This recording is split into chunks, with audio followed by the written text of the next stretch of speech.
Здравейте, приятели!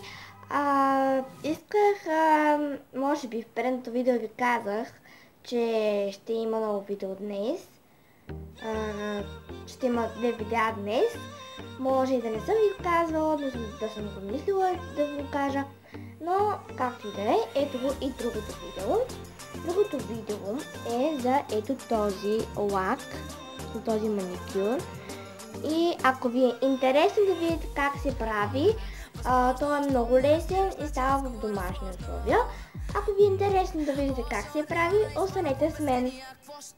Така, първото, което ви трябва са... Извинете. Ето това. Аз лично използвам този топ лак, за да заздрави ногтите и да предотврати отцветяването им след като се стрие лака. Линковете към лаковете ще ги има по-долу в описанието. Ако се интересувате, може да ме пишете в коментарите или нещо там, да ме потърсите в социалните мрежи, както се казва. Това е другия лак, който ви трябва за тази цел.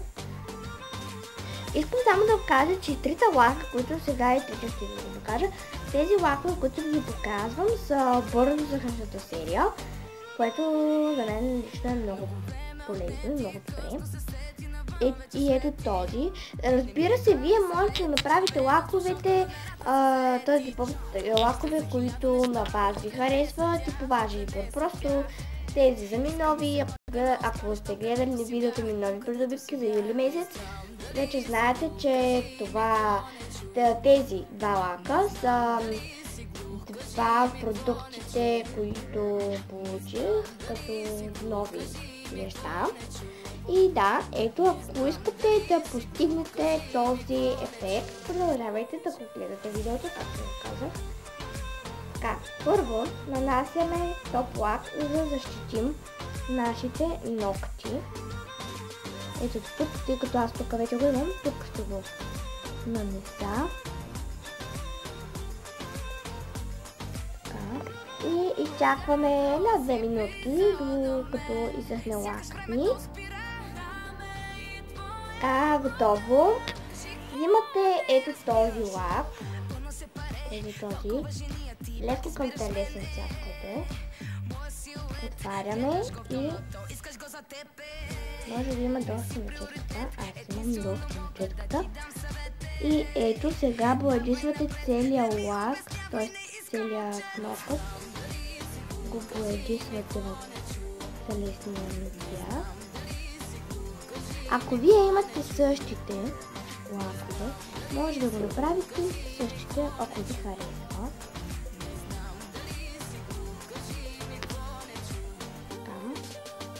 Така, след като е изсъхнал този телесен цвят, отрязвате малко парченце тиксо.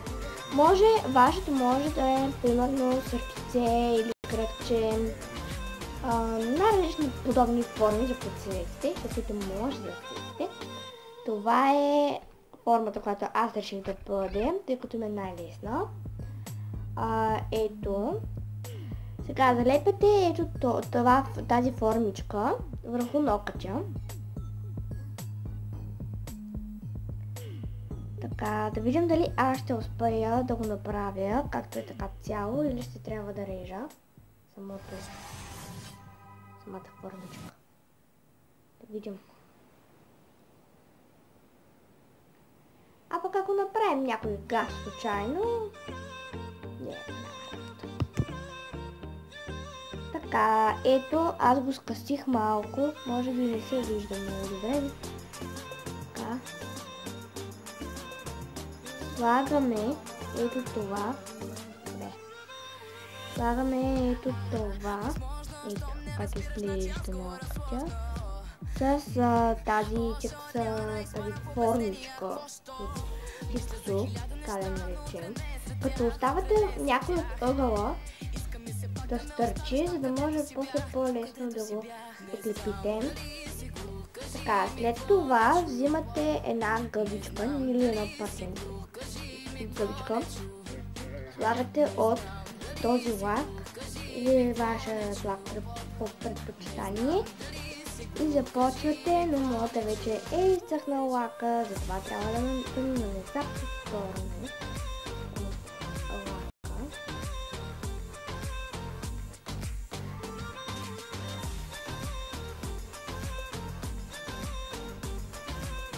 Сега може тук да не се получи много, както и да е. Това си е лично вашия избор и ако ви е харесал, може да го направите. Така че така нанасяте от лака, който искате да нанесете. Тук на гъбичката. Ето така изглежда, нанесения лак върху гъбичката. И още докато не е изкъснал, накараме лака. Докато още не е изкъснал лака на гъбичката, нанасяме с леки потупвания, като аз предпочитам да се види част от фона ми, за това го остави. Ето така ще изглежда. Сега може да не ви изглежда на нищо, но като изсъхне ще е по-добре. А и този лак също е от бързо съхнаща серия. Да, в края на видеото ще ви попитам нещо. В предното видео пак го попитах отдолу в описанието, но не го казах. И това ще го повторя тук, на клас, да го чуете. Но след като превършим с нашия лак. Някой от нас може да е хубаво, но някой от нас може да не е. Така, този лак, последният, който нанесохме, е изцъфнал. Така, и момента на истината идва. Отлепете си малко от някой край на ципката. Вземете го. Не мога да го хвана, то е много тонко. И отлепете. И ето нашия лак. Ако случайно ви е останало, то ще ви остане, може би. Ето тук по самия пръст имам писалка, за която ще има ревю скоро. Нищо не оставам. И започвате, може и клечка за уши, също ще ви свърши работа, потопена в този лъкочистител. Да, лъкочистител. Потопена клечка за уши. Така, ето. И почистихме. Така че може да го направите. А преди това, тъй като сме нанесли това и когато сме почистили пръстчето, нанасяте топ лак отгоре, за да може лакът ви да изсъхне. Т.е. не да изсъхне, да издържи малко по-дълго време. И да, затова е наистина хубаво да се покрие с топ лак.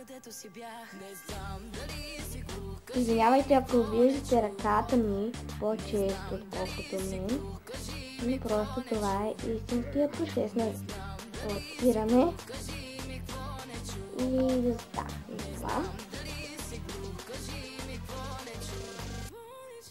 Така. Другото, което искам да ви кажа е... Аз ще си върша пръста и ще ви покажа цялата ръка как изглежда. Но преди това и по-скоро след това, да. Значи след това ще ви попитам нещо. И да, ако искате да чуете какъв ще е моят въпрос към вас, моля ви, останете в края на видеото, до края на видеото. И само да ви кажа за лака, за маникюра, че не е задължително триъгълничетата да са в еднакво положение на всеки един пръст. Може да ги направите на всеки един пръст по различен начин как да се делат. Но аз реших на два пръста да е по този начин, както ви показах. На другите два пръста да е на ето тези пръсти, ето от тези пръсти, да е ето така легнало, като бутончето play на музиката. И затова малкото котренце не знам. Може би ще някакси или по същия начин като музиката, или може и някаква телефоничка. Да, аз сега ще си отирам цялата ръка. Благодаря ви, гледахте видеото. Имам два въпроса. Единият въпрос е дали искате да започна да качвам влогове в канала си, защото не знам, интересно дали да качвам влогове. Другия въпрос, който иска да ви кажа, това не е въпрос, другото нещо, което иска да ви кажа е, че този лак е вдъхновение от едно от видеята, за именно този лак, на Боряна Стефанова, Bobby's Makeup. И тя е невероятна логърка, до последната ще има канала и може да отидете, да се абонирате за нея. Какво друго искал да ви кажа? Да, точно. Другото, което искам да ви кажа е, че отдолу в описанието ще има линковете към топ лака, към тази писалка и към тези два цвята лак. Така че ако искате, може да ги поръчате или да си ги вземете. Не знам. Кажете ми отдолу в коментарите дали ви е харесал лака, който направих, който ви показах. Другото, което искам да ви питам е дали да направя видео с някакъв грим. Знам, че ще има много коментари от сорта си още малка, не трябва още да си слагаш грим, така нататък. Да, знам, че съм малка все още за грим, но просто ви попитах дали искате да видите някаква идея за грим. Това е. Чисто обяснено, това е. Другото нещо, което искам да ви кажа е, освен това, дали ви е харесал маникюра, това е, че просто ви дадах една идея. Ако нямате идеи за маникюр, може да гледате видеото и да си го направите. Съвсем лесно е, много е лесно, с някакви стъпки, само в домашни условия също става. Така че, аз не ходя и не пръскам по може би 10-15 лева за маникюристка да ми прави ногтите. Не. Според мен е най-добре да си направиш всичко вкъщи сам, когато знаеш естествено и можеш. Благодаря ви, че гледахте това видео. Може да го споделите с приятелите си във Facebook. Може да се абонирате за мен, да ме добавите като приятел във Facebook, да ме последвате в Instagram. Долу ще има моите социални мрежи, може да отидете, да кликнете на тях. Списъкът по-скоро няма да са линкове, ще са имената ми. В социалните мрежи имах Twitter, имах и Snapchat, но последствие на времето ги изтрих. Да. Благодаря ви, че гледате видеото. Благодаря ви, че отделихте малко времето си, за да ме гледате. Довиждане и много целуки.